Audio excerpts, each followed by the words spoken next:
Hello, and welcome to the 80s Movie Podcast. I'm your host, Edward Havens. Thank you for listening today. It's the Halloween season, and it's required by podcasting law, as stated in Section 107-14-8, that every movie podcast must do a horror-themed podcast during the month of October.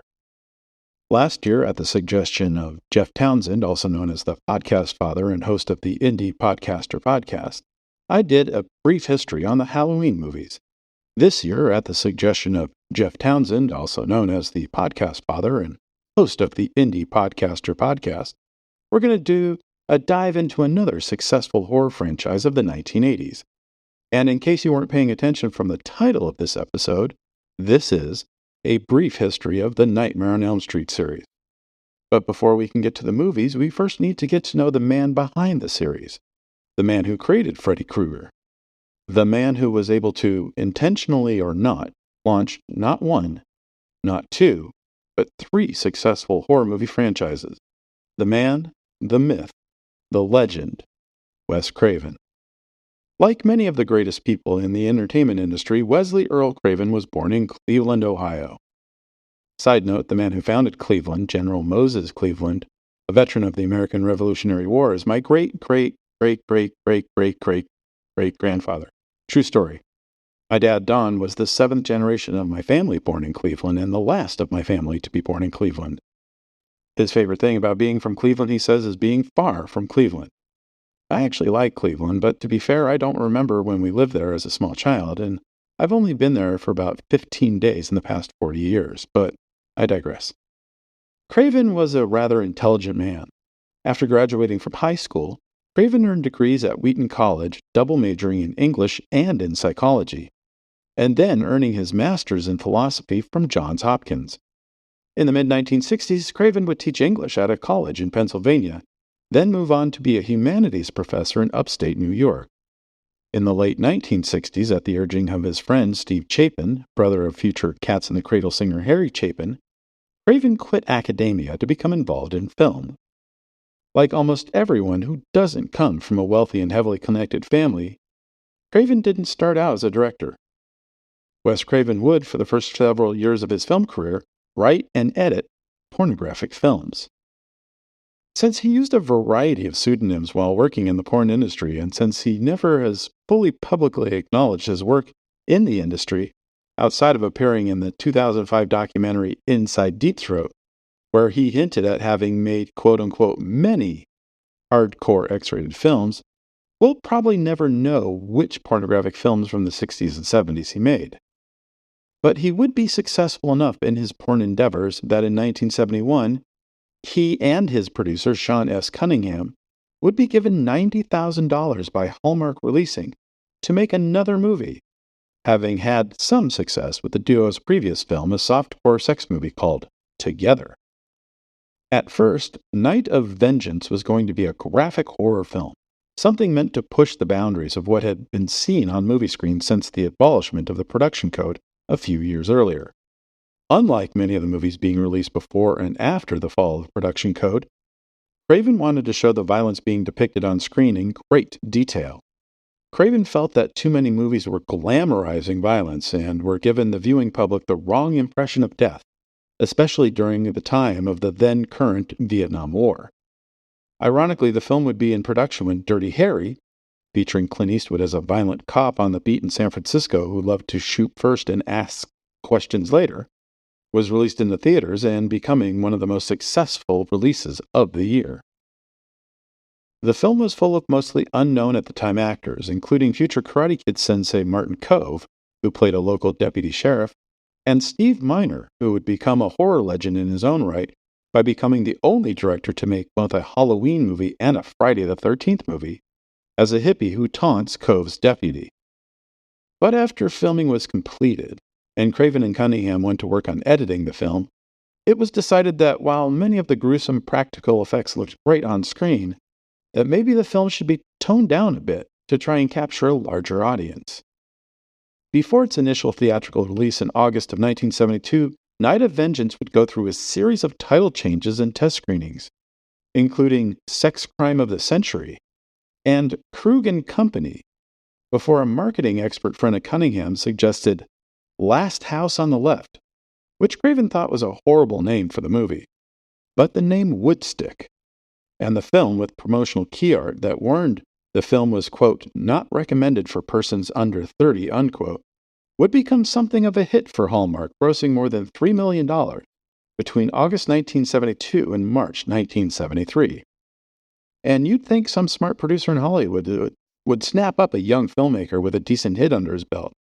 But Craven would go nearly 5 more years before getting his follow-up to Last House on the Left made. But boy, did it make an impact. One of the reasons he had trouble getting a second movie made was that, ironically, when you see where his career went, Wes Craven did not want to make another horror film. And that's exactly what Hollywood wanted from him. Craven would hold out as long as he could, but money was starting to get tight and he needed to work. So he would hook up with his friend, producer Peter Locke, and Sean S. Cunningham to come up with a modern twist on the Brothers Grimm story Hansel and Gretel.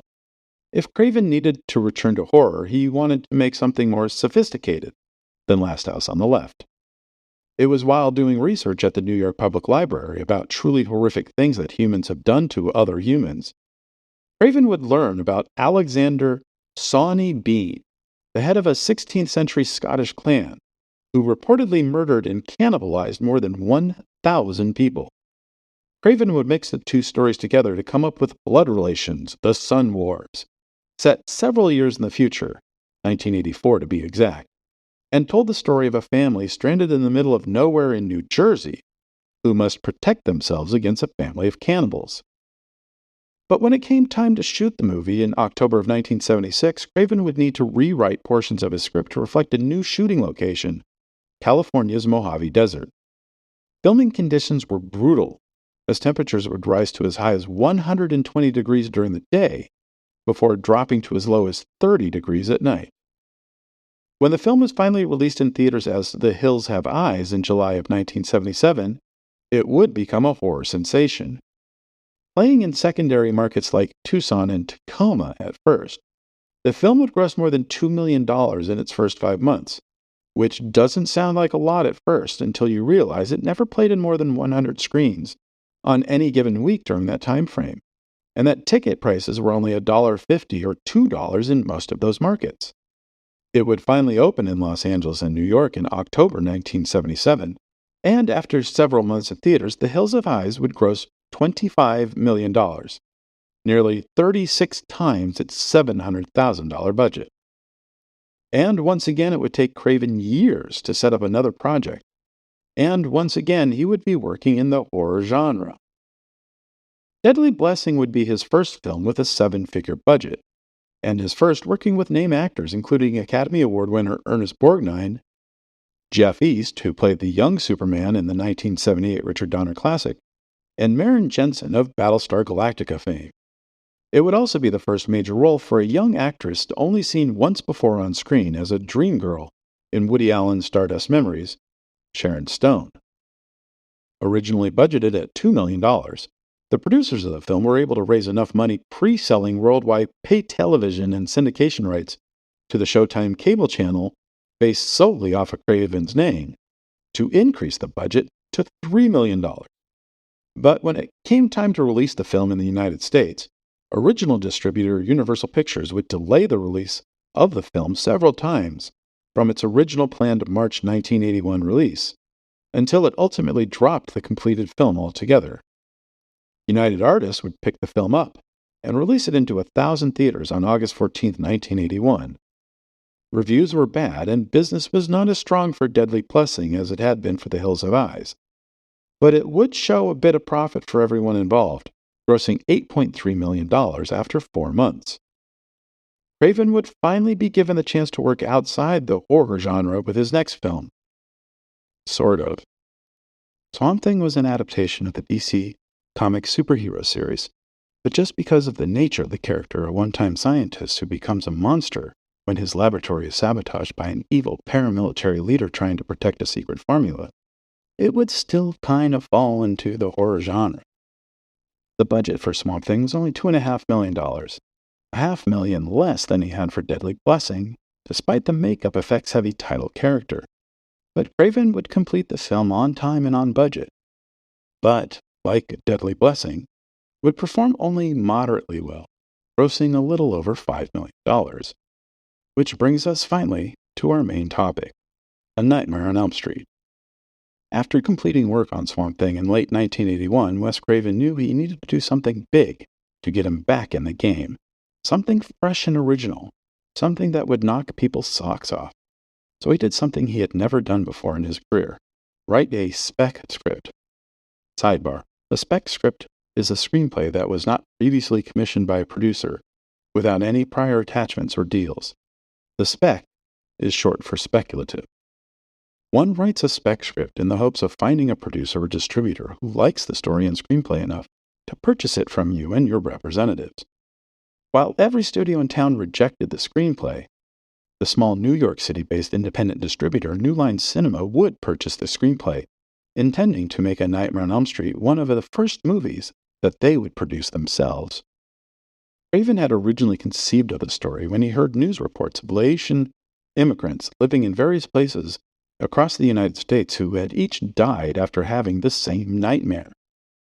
But much of the film would be somewhat drawn from Craven's own experiences. Freddy Krueger, the villain of the film, was based on an elderly man the young Craven once saw one night walking on the sidewalk outside of his home. As the young boy watched the older man walk, he would become startled when the gentleman stopped and stared directly at him. But it wasn't the sudden stop that startled Craven. It was how the man stared at him with dead eyes that fronted a dead soul. That's how the man made Craven feel, and in Freddy Krueger, the director would finally find a way to use that in one of his movies. The name Freddy Krueger itself was also from Craven's past. In elementary school, Craven was regularly bullied by an older kid named Fred Krueger. And in this vile child murderer, the director would once again find to use that in one of his movies. I say use again because the name of the main villain in The Last House on the Left, Krug, is also based on Craven's young tormentor. New Line Cinema had been founded in June of 1967 by Robert Shea as a packager of older films and shorts for college film societies. One of the films Shea would license for these packages in the early 1970s was a little-remembered propaganda film from 1936 called Reefer Madness. The film was hilariously bad, and modern college kids, often high on reefer when watching it, would make it a somewhat hit. New Line would make enough money from Reefer Madness where Shea could start acquiring movies from filmmakers and releasing them into commercial theaters. One beneficiary of this sudden flush of cash to New Line was Baltimore filmmaker John Waters. New Line would acquire his 1970 comedy Multiple Maniacs for theatrical release, beginning a nearly 20-year relationship where New Line would release every John Waters movie, from Multiple Maniacs in 1970 to Hairspray in 1988, and again in 2004 with A Dirty Shame, Waters' last film to date. New Line would decide to make A Nightmare on Elm Street, one of the first films that it would fully finance. If only it were that simple. Despite the fact that the film would only be budgeted for around $700,000, and New Line had recently found another success in the re-release of Tobe Hooper's Texas Chainsaw Massacre, which the company had just picked up after the governmental foreclosure of that film's original distributor. But New Line would find themselves in a bit of a cash crunch, which almost caused the cancellation of A Nightmare on Elm Street. Eventually, New Line would end up securing enough financing from other production companies and, according to Robert Shea, a Yugoslavian guy whose girlfriend wanted to be in the movie, that they would not have any direct investment in the film. They would also be able to raise the budget to $1.1 million. For the lead role of Nancy Thompson, Craven wanted someone who was not, quote-unquote, a typical Hollywood starlet. He wanted someone believable as an average teenager who finds herself in an unusual and horrific situation. More than 200 actresses would audition for the role, including Courtney Cox, future Growing Pains co-star Tracy Gold, who was only 14 at the time of her audition, Jennifer Grey, and Demi Moore. In the end, the film's casting director would push for Heather Langenkamp, whom she had already met when the actress had auditioned for The Last Starfighter and Night of the Comet, losing both roles to Catherine Mary Stewart. Langenkamp was attending Stanford at the time of the audition, driving down to Los Angeles for the tryout, and she was looking to line something up for her time off from school during the summer. Langenkamp would get the role not only because of her girl-next-door looks, but also how she played off another actress at the audition, Amanda Weiss, who would be cast as Nancy's best friend, Tina. For Glenn, Nancy's boyfriend, Craven had originally constructed the character to be a big, blonde beach jock football player. But Craven was open to other ideas. It is said that Charlie Sheen was offered the role, but Sheen's agent reportedly turned the offer down, as Sheen's agent wanted $2,500 per week for his client, and the production could only offer $1,142. Craven would audition more people, including Nicolas Cage, John Cusack, C. Thomas Howell, Mark Patton, Brad Pitt, and Kiefer Sutherland. Jackie Earle Haley, the star of the Bad News Bears and Breaking Away, would also audition, but the role would go to a guy who had never acted before, who had accompanied Haley to the audition, Johnny Depp. Craven's 15-year-old daughter Jessica happened to come into the offices where her dad was holding auditions, saw Depp in the waiting room, and she became instantly smitten with him. "You must cast him, Dad," she intoned. So he did. But the hardest part to cast would be the film's villain, Freddy Krueger. David Warner, the fantastic British character actor who had been so memorable in The Omen, Time After Time, Time Bandits, and Tron, was cast as Krueger and even had started working with the makeup team to be fitted with the various prosthetics to play the horribly disfigured psycho. But there would be a scheduling conflict with another project he had previously signed on to, forcing the actor to drop out. Kane Hodder, the stuntman who would later find fame as Jason Voorhees in 4 of the Friday the 13th movies, would also try out for the role, but Craven wasn't sure Hodder was right for it. Something was off. Enter Robert Englund. At 5'9", he wasn't as tall or imposing as either Hodder or Warner. But he came prepared for his audition by playing up his lack of stature. At the suggestion of a friend, Englund showed up looking like a human version of a rat-weasel hybrid. Hair slicked back, black cigarette ash smeared across his eyelids. According to Englund, he just sat there in a chair, listening to Craven describe the character, but playing as if he were Klaus Kinski instead of Robert Englund, hardly even saying a word. He got the part. It would be his first starring role after 10 years in the business, and it would become the role that would define his career. Craven did add 2 minor stars in supporting roles as Nancy's parents. John Saxon, who had starred alongside Bruce Lee in Enter the Dragon, and had played a policeman in the original 1974 Black Christmas, would play Nancy's cop dad, while Renee Blakely, the Oscar-nominated star of Robert Altman's Nashville, played Nancy's alcoholic mother. Both characters would end up having far more to do with what's happening in the story than most parental characters ever do. Production on the film would begin in Los Angeles on June 11, 1984, which lasted for 32 days. Craven would push himself and his crew to make the best film they could despite the limited budget.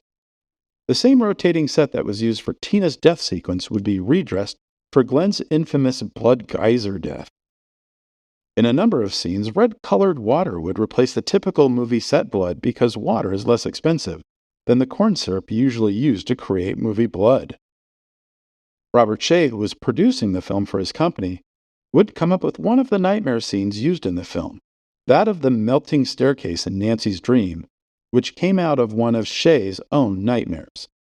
And Sean S. Cunningham, Craven's producer on The Last House on the Left, who had produced and directed the first Friday the 13th movie, would come in to help Craven with some of the second unit work during Nancy's dream sequence. One problem Craven would have with his producer Robert Shea was with the ending of the film. Craven's original script had Nancy, quote-unquote, killing Freddy by simply no longer believing in him, stripping him of his power over her. Then she wakes up, realizing it was all just a dream. She gets ready for school and she leaves her house on an unusually foggy morning. A car pulls up next to her in front of her house with Glenn and Tina and her other friends inside her. At first startled because all her dead friends are no longer dead, Nancy gets in the car. It drives off into the fog as Nancy's mother watches from just outside the front door. Is this also part of Nancy's dream? A dream inside a dream? But Shay wanted something else. He thought Freddy should be driving the car and that the kids should be screaming as they drove away. The pair would work on a series of other endings, but they'd only shoot one, the one that ends the film. Craven got most of what he wanted, and Shay got the shocker ending he wanted.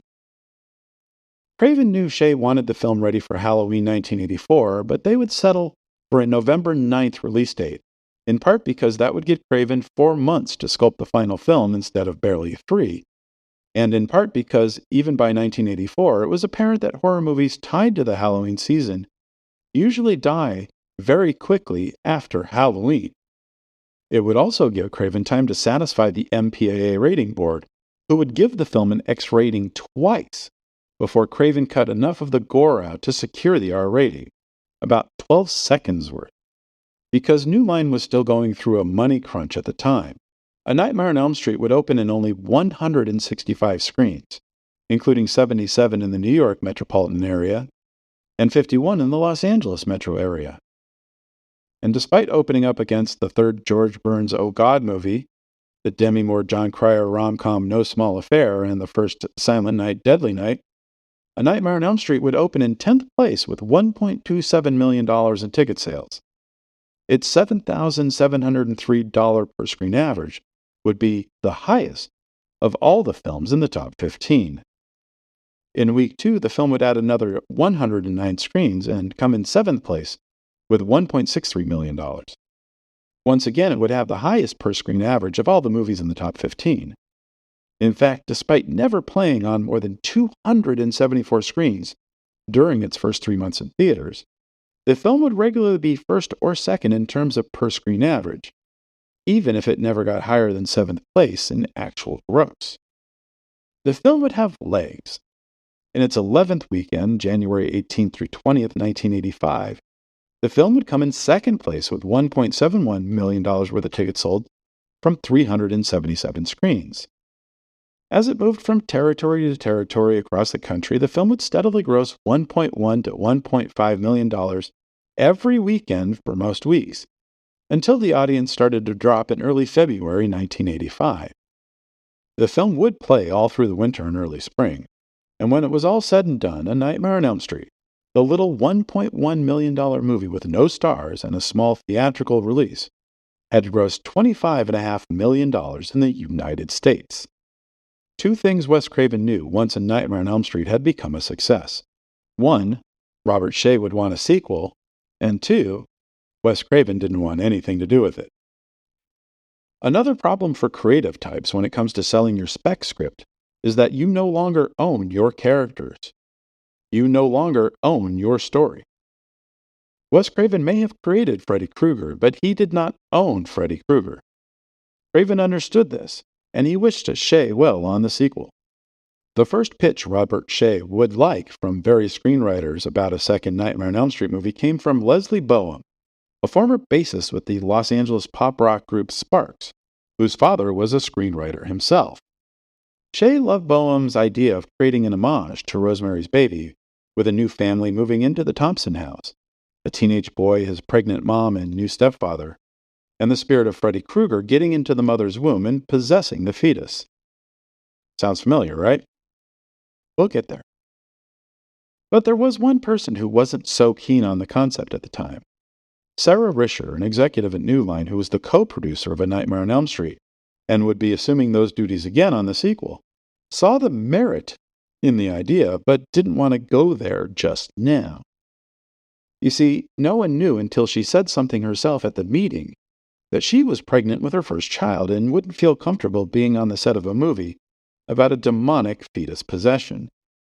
So they would take the basic story of a new family moving into the Thompson house, and then have Freddy possess the teenage boy instead. David Chaskin was hired to write the screenplay, and Jack Shoulder, who had made the 1982 horror film Alone in the Dark for New Line, was hired to direct. Both Chaskin and Shoulder would contact Wes Craven for advice, and Craven would confer with both. Chaskin would say it was Craven who would suggest to him to focus less on Jesse, the teenager being possessed by Freddy, and focus more on Lisa, Jesse's girlfriend, and the only person who seemed to understand what was happening to Jesse. Shoulder initially considered not doing the movie, but it had been 3 years since he had directed Alone in the Dark without any further offers, and directing a successful sequel to a hit film could lead to better things. And he wouldn't necessarily be wrong. But we're getting ahead of ourselves again. For the lead role of Jesse Walsh, Robert Shaye would choose Mark Patton, who had auditioned for the role of Glenn the previous year, and was Shaye's first choice before Johnny Depp caught his daughter's eye. Like with Nancy in the first film, the filmmakers would cast a couple of cult actors to play the parents. This time, regular movie cowboy Clu Gulager and Peyton Place co-star Hope Lang played the parents. Freddy's Revenge would also be the first film for actress Kim Myers, who played Lisa, and Marshall Bell, for whom this would be his first major role. One person who wasn't going to be returning was Robert Englund, not because of loyalty to Wes Craven or because he thought the script was bad, but because despite the budget for Freddy's Revenge being nearly triple the budget of the first film, Shaye was still trying to save money, and he got it into his head that he could save some cash by having an extra wear a Freddy mask, not unlike an otherwise faceless and replaceable actor playing Jason Voorhees or Michael Myers, since Freddy didn't really appear in that much of a story. But after a week of shooting, it was clear to everyone involved that they needed to get Englund back in the makeup chair and on screen as everyone's favorite child killer. The movie would begin production in Los Angeles in June of 1985 and would need to be completed in 4 weeks, since New Line had already set a November 1st, 1985 release date for the film. Shoulder was a competent director and was able to bring the film in on time and on budget. The first wave of the release of Freddy's Revenge would find the film playing on 522 screens, mainly in New York City, Detroit, Washington, D.C., Dallas, Houston, and Austin, more than triple the first movie's opening weekend release, and it would come in second place with $3.87 million.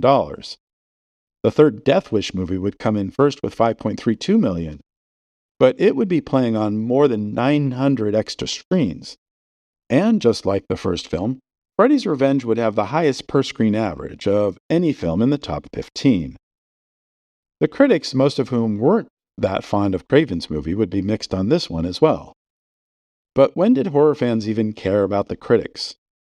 They would keep the film going until April 1986, still making close to $1 million a weekend into its 25th week of release.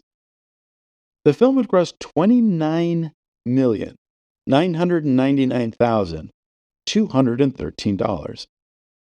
Why not just go for the $30 million? I don't know, but that reminds me of a story I need to tell when I finally get around to talking about Parenthood and Ron Howard's 1980s output. One person who was critical of the film was Wes Craven. Although writer David Chaskin had implemented some of Craven's story suggestions, Craven wasn't too fond of Freddy being turned into a comedian and some kind of hero. He felt bringing Freddy into the realm of reality the way the film did would weaken the character. So, he would do something about it. He would agree to at least write the story for a potential third entry into the series. Unbeknownst to Robert Shaye, Craven intended this to be the end of Freddy Krueger. Unbeknownst to Craven, both John Saxon and Robert Englund were also writing their own screenplays for a third film. Saxon's story would have been a prequel, delving further into what happened between Freddy and the parents of Springwood that would lead to the teenager killer we all now know. Saxon would prove Freddy innocent by pinning the murders on the Manson family, making Freddy and his lynching all that more tragic. Englund's script, called Freddy's Funhouse, would have seen Freddy go up against Tina's sister, who was away at college when Tina was murdered by Freddy, coming back home to Springwood to avenge her sister's death, in part by following Nancy's playbook for going after Freddy. Part of this script would end up being used in the pilot episode of the Freddy's Nightmare TV series, but again, we're getting ahead of ourselves. Craven and his writing partner, novelist Bruce Wagner, would fashion a story around a group of teenagers who had been admitted to a psychiatric hospital, all of whom are being tormented by Freddy Krueger in their dreams. Bringing them back into Craven's original mythology for A Nightmare on Elm Street, these teenagers are the final kids still alive from the parents who lynched and burned Freddy to death many years earlier. The subtitle of the film, Dream Warriors, would be based on the teens' ability to fight Freddy when they team together when they are all asleep. And they are assisted by Nancy, who is now an intern therapist at the hospital. After Craven turned in his script with Wagner, Robert Shaye would bring Frank Darabont, who at the time had only written and directed The Woman in the Room, a short film based on a story by Stephen King, and Chuck Russell, who had written the 1984 Dennis Quaid film Dreamscape, to rewrite the script. Shaye would be so excited by Russell's passion for the project, wanting to take the story even further into Freddy's dream world, that Shaye would hire the writer to direct the film even though Russell had no experience as a director before. Dream Warriors would be the first major acting role for Patricia Arquette, playing Kristen, one of the Springwood teens, and the one who was able to pull the other characters into the dream world. The film also features Craig Wasson as the doctor caring for the teams, Larry Fishburne as Max, one of the orderlies at the hospital, and then up-and-coming actors like Jennifer Rubin and Rodney Eastman. The new film would have a budget of $4.5 million, more than the first two films' combined budget, and would begin shooting around Los Angeles on July 28, 1986, with a planned release date already set for February 27, 1987. This would give Russell 6 months after the completion of shooting to get his film into shape, a luxury neither Craven nor Schulter were afforded. As previously noted, Craven intended Dream Warriors to be the final movie in the Elm Street series, but of course Robert Shaye would have other ideas. He would make sure Russell shot the ending to be as ambiguous as possible, so in case there was a fan demand for another movie, it could be met. There would be a fan demand for a fourth Elm Street movie. Dream Warriors would be the first movie in the series to get a wide national theatrical release. In fact, it would be New Line's first movie to open in more than 1,000 theaters on the initial break, in 1,343 screens. That would be more than double the previous, widest New Line release, April 1986's Critters, which opened in 633 theaters. And Dream Warriors would be the first Elm Street movie to get a predominantly positive rating from the critics. That first weekend, Dream Warriors would open in first place with $8.9 million in its first 3 days. It would be the biggest opening weekend ever to date for an independent release.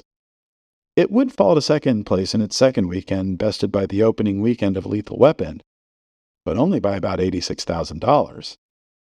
Dream Warriors would stay in the top 10 for 7 weeks, an unusually long time for a horror film. And after 5 months in theaters, the film would end its theatrical run with $44.79 million. Wes Craven was asked to return to at least write, if not also direct, a fourth Elm Street movie. Craven said he would on 2 conditions. It absolutely had to be the final movie in the series, and that the new film be far different from the previous films. Namely, the characters fighting Freddy this time around would time travel within dreams, breaking all the established rules of dreams. It shouldn't have been too much of a stretch since Freddy was already breaking established rules of dreams, but the pitch was just too much for New Line. Enter William Kotzwinkle. At the time, Kotzwinkle was best known as a novelist who mainly wrote for children, having written both the 1982 novelization of the screenplay for E.T. the Extraterrestrial and the 1985 sequel book, E.T. the Book of the Green Planet. Kotzwinkle wasn't exactly a fan of the Elm Street series, but someone was offering a payday to come up with a storyline, and he did. It would be Kotzwinkle who would come up with the film's Dream Master idea, which would also be the subtitle for the film. But the script he would churn in would be too expensive to film. They would ask Kotzwinkle for a rewrite, but the author was already hard at work on his next novel. Enter Brian Hageland. Today, you know Brian Hageland as the Oscar-winning co-writer of the best film of 1997, L.A. Confidential, and the writer-director of the Mel Gibson revenge thriller Payback, and the Jackie Robinson movie 42 that would catapult Chadwick Boseman to stardom. But in 1987, he was just another screenwriter trying to make it in Hollywood. He and his writing partner at the time, Rhett Topham, had sold their first screenplay called 976 Evil to the independent production company Cinetel Films, which would become Robert Englund's first movie as a director. Englund had enjoyed working with Hageland on the film and would recommend the young writer to Robert Shea to take a crack at Cotwinkle's first draft. Hageland would be offered the job on the condition that the new draft of the script be turned into New Line within 2 weeks. Hageland would head back to his parents' house, lock himself in his room, and FedEx his rewrite to New Line 9 days later. New Line felt it was a better script, but there was still something missing. So they would turn to the Wheat brothers, Ken and Jim, who had written the moderately successful 1979 horror film Silent Screen, and had written and directed one of the Ewok television movies for George Lucas, The Battle for Endor. Satisfied with the final script, New Line would go on the hunt for a director. Tom McLaughlin, who had just completed shooting the 6th Friday the 13th movie, Jason Lives, was approached to take the reins on the film, but he would, after his experiences on the other horror icon film, accept on the condition that he be given complete creative control on the film. New Line's response? They had already started shooting the film. New Line had hired 2 second units to start shooting the various visual effects needed on the film, since second unit and effects are regularly done outside of the direction of the director, because as usual they wanted to get the film completed and into theaters as quickly as possible. McLaughlin would not sign on.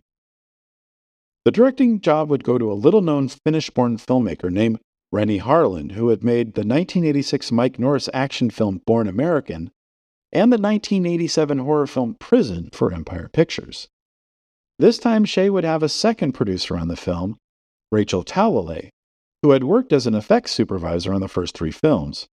New Line was growing as a company in large part to the Nightmare on Elm Street series, and Shea needed to focus on the overall company. In The Dream Master, Freddy Krueger has completed his initial evil mission of killing all of the kids of the people whose actions resulted in his death. But now Freddy was so addicted to killing that he would now use the body of one of the major characters' best friends to continue his killing spree, not unlike the plot of Freddy's Revenge. Originally planned for a Halloween 1988 release, Robert Shea decided just as filming was about to begin in April that the film needed instead to be released no later than the end of August, which would put an incredible strain on the director and the cast since it would give the production less than 5 months to get a completed film into shape. It also didn't help that the Writers Guild of America had gone on strike in March 1988, and as a signatory of the Writers Guild, New Line could not bring Craven or Hageland or the Wheat brothers back to work on the script if necessary, nor could they bring in any other writer, whether they were a member of the guild or not. As filming went on, it became clear to everyone that there were scenes in the script that just weren't working on set. But what do you do when you can't bring in any writer to do some spot rewriting? Improvise! Many of the dream sequences, whose effects had already been completed before the movie started shooting, were created by Rennie Harlan on the spot. Lisa Wilcox and Andrus Jones, who played Alice and Rick in the film, would write out their own scenes and show them to Harlan for approval just before cameras would roll on that scene. It was not a good way to make a film, and the haphazardness would reflect in the final film, and add an additional 20% to the original $5 million budget. Some critics, like the usually stuffy Kevin Thomas of the Los Angeles Times, would praise the film's performances, storyline, and special effects, but most would note the lowering of quality after Dream Warriors. Audiences didn't care. As we established earlier, there was a voracious appetite for Freddy Krueger. Like Dream Warriors, Dream Master would set new records for the widest opening ever for an independent movie, 1,765 theaters, and the highest opening weekend gross, $12.88 million. Dream Master would stay as the #1 movie in the nation for its first 3 weeks, and stay in the top 10 for another 4 weeks after that. Its $49.37 million final gross would be the highest for an Elm Street movie for 15 more years, and it would be the 19th highest grossing movie of the entire year, a year that included huge hits like Big, Cocktail, Coming to America, Die Hard, Fish Called Wanda, Rain Man, Twins, and Who Framed Roger Rabbit. Not only was Dream Master a success, New Line would, while the film was still in the top 10 at the box office, premiere a new syndicated show, Freddy's Nightmares, an anthology series not unlike The Twilight Zone, which would run for 2 seasons and 44 episodes. Freddy fever had gripped American audiences, and Robert Shaye wanted another movie as quickly as possible. And of all the pitches from writers that Shaye and Sarah Risher had heard, they couldn't get Leslie Boehm's pitch for Dream Warriors out of their head. Risher no longer objected to one of the scenes Boehm had pitched, where the baby possessed by the spirit of Freddy claws its way out of the mother's womb. Risher herself would realize that teenagers who made the first Elm Street movie in 1984 a success were now growing up and starting families of their own, and they would bring Boehm back to write a full screenplay. New Line would continue their tradition of giving a newer filmmaker a chance to make their mark on the Elm Street series, hiring Australian filmmaker Stephen Hopkins to direct the new film, subtitled The Dream Child. After working as the second unit director on the original Highlander film, Hopkins had made an exceptional but little-seen slasher film in his native country called Dangerous Game. The film had been submitted to New Line for an American acquisition, and while New Line passed on the film, it would hire its director.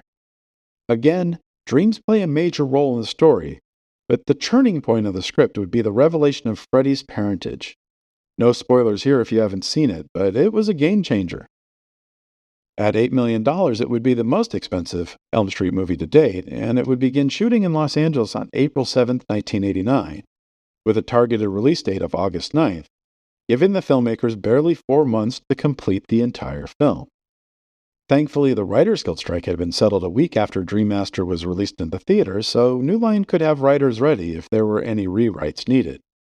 Leslie Boehm would not be available for those rewrites, so the production would bring in the splatterpunk horror writing team of John Skipp and Craig Spector to work on the script just before and during production. The writing credits for the film would be a mess. The screenplay for the film would be solely credited to Leslie Boehm, while Boehm would also get a story by credit alongside Skipp and Spector, since the Writers Guild had determined the team's changes to the script were less than half of the film's running time, but they should still get some credit. And because we're now on the 5th film of a series with characters who had been introduced by different writers, there would also be a credit of based on characters created by that would list Wes Craven, and Bruce Wagner, and William Kotzwinkle, and Brian Hageland. For the 3rd year in a row, the release of a new Elm Street movie would set a new record for widest opening weekend release for an independent feature, with Dream Child playing in 1,902 screens. But it would not be the first-place movie that weekend, coming in 3rd with $8.1 million in tickets sold behind Ron Howard's Parenthood and James Cameron's The Abyss. It would fall to 8th place in its second week, and 11th and 14th in its next 2 weekends before dropping completely out of the top 20 by week 5. Its final gross of $22.1 million would be the lowest of the 5 Elm Street films released to date. Critics were not kind to the movie, giving the film the worst reviews of the series so far, and even Stephen Hopkins, years later, would admit that the biggest problems were having a budget that didn't match what he was trying to convey, that the film was too rushed through production and post-production to meet an arbitrary deadline, and that the MPAA would give the film an X rating for its extreme violence and gore, forcing the production to trim or remove several major scenes, which would also mess with the continuity of the film. Because of this misstep, Robert Shaye would take some time trying to get the 6th Elm Street movie off the ground. Amongst the filmmakers Shaye would hear from concerning a potential storyline would be a young director from New Zealand who had directed 2 very bizarre comedies, named Peter Jackson.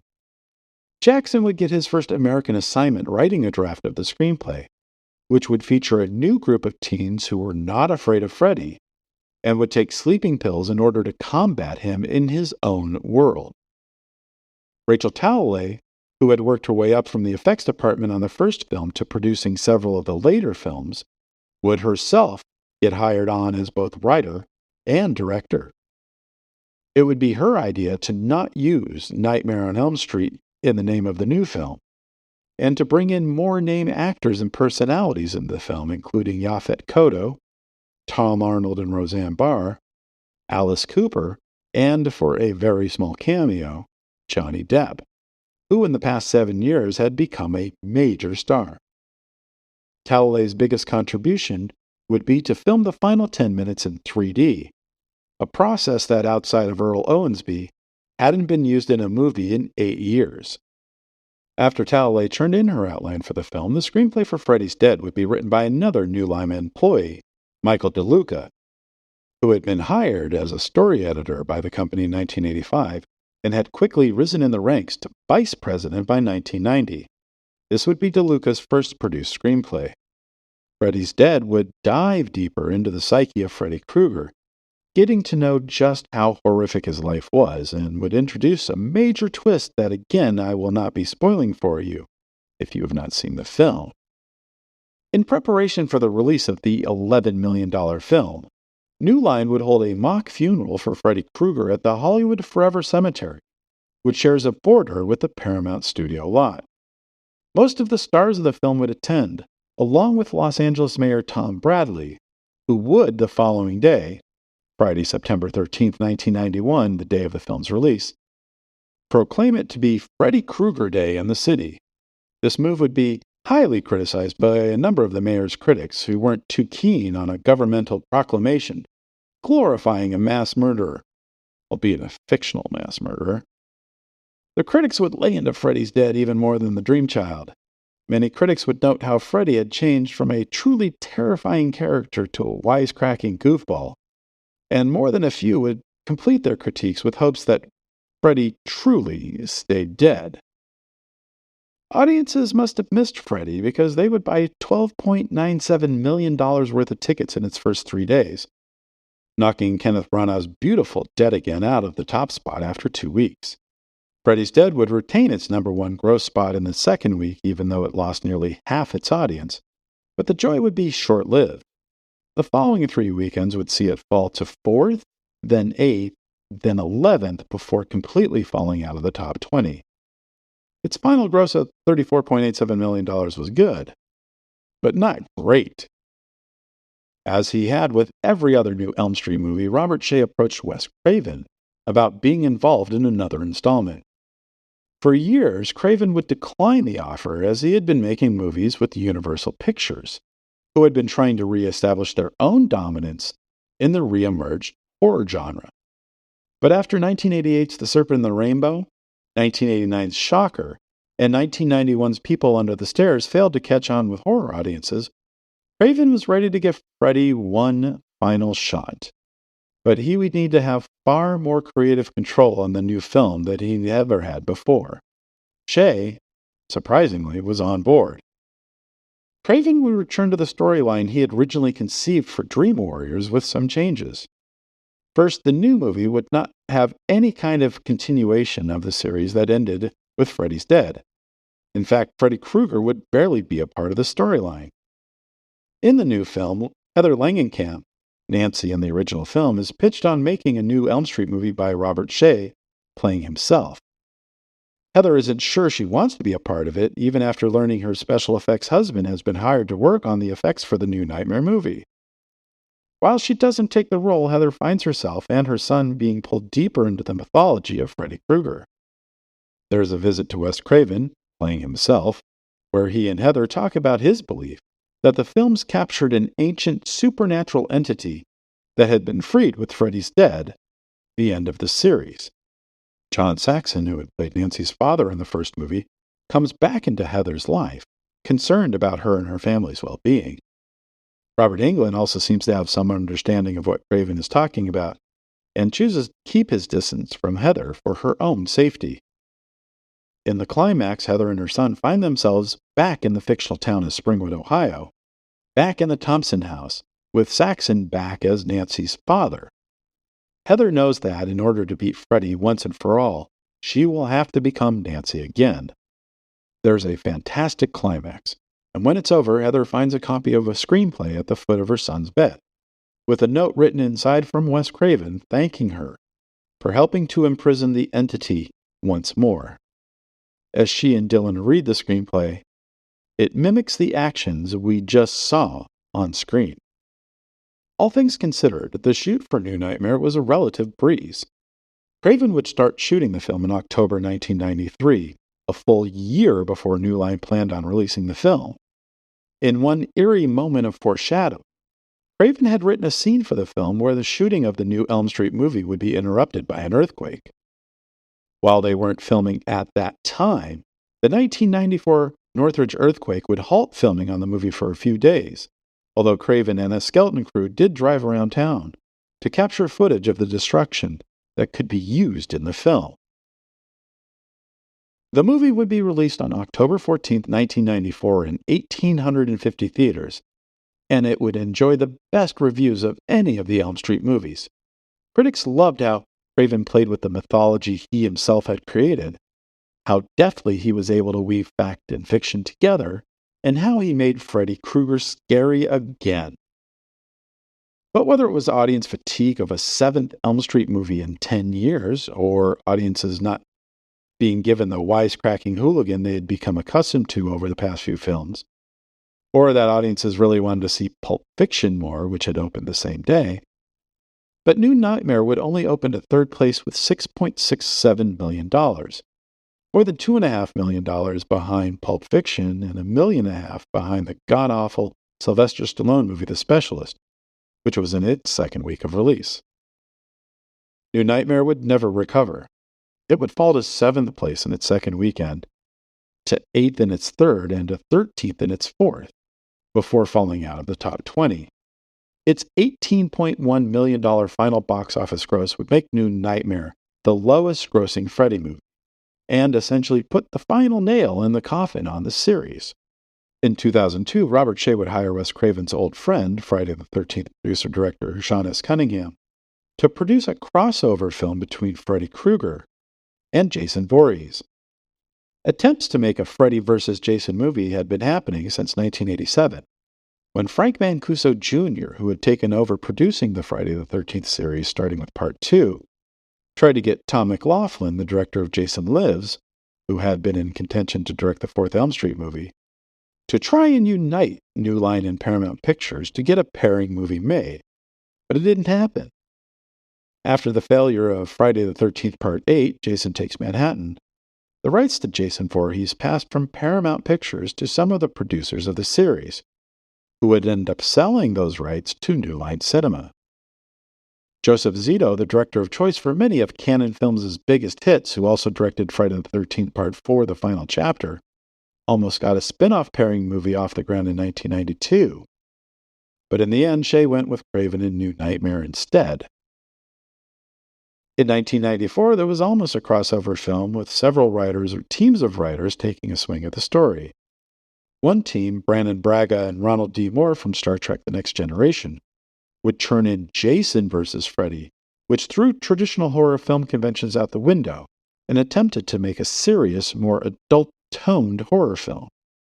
New Line would then bring British writer Peter Briggs in, having been impressed with Briggs's unmade screenplay for Aliens vs. Predator. Briggs's story would bring back many of the characters from both series together. In 1996, the writers of the Tales from the Crypt movie Demon Knight were brought in for a different take, and Robert Shaye would go as far as to hire special makeup effects wizard Rob Bottin to make his directorial debut, after both Guillermo del Toro and Peter Jackson turned the film down.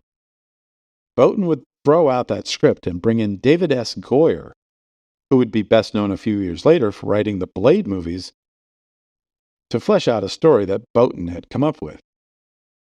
In 1998, Bottin was still attached to the crossover movie, but now two of the staff writers on the animated sitcom King of the Hill were brought in to take a stab at it.